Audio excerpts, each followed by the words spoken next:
محترم بھائی اور دوستو، بس آج ہم یہ نیت کریں انشاءاللہ کہ ایسی محنت کریں کہ اللہ کا غیر ہمارے دلوں سے نکل جائے. یہ محنت چاہتا ہے. اب اگر کوئی محنت کرے گا تو یہ ہوگا میرے بھائیوں. اور اللہ سے ہمارا تعلق محبت کا ہو، عشق کا ہو. تنہائی میں اللہ کو وقت دیں. اللہ پاک کو وقت دینا پڑے گا. جس سے دوستی ہوگی میرے بھائیوں، اس سے وقت دینا پڑے گا. بڑی عجیب حدیث ہے. یہ حدیث یاد رکھیں. یا ابن آدم انی لک محب. میں بڑا عجیب جملہ ہے اللہ پاک کا. اللہ پاک فرماتے ہیں اے آدم کے بیٹے، مجھے تجھ سے محبت ہے. ہمارے پاس کیا ہے؟ وہ ہم سے کیوں محبت کرے؟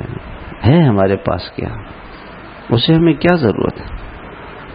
یہ تو اس کا پیار ہے، اس کی عطا ہے، اور اس کا احسان ہے، اس کی چناؤ ہے، اس کا پسند ہے. اس نے کہا کہ میں تجھ سے، اس نے کائنات کی کسی چیز سے نہیں کہا کہ مجھے تجھ سے محبت ہے.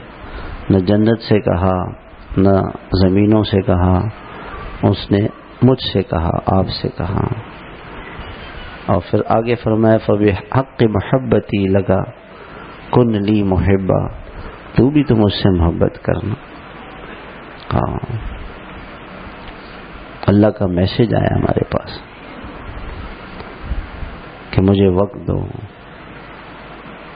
ہاں، مجھے وقت دو. اللہ کو وقت دیا کریں. تلاوت کا ناغہ، ذکر کا ناغہ، اعمال کا ناغہ، سنتوں کا ناغہ. یہ غفلت کی زندگی، اس کا بڑا نقصان ہے میرے بھائیوں. اس کا بہت نقصان ہوگا. اللہ کی یہاں قیمت لگے گی ان اعمال پہ لگے گی.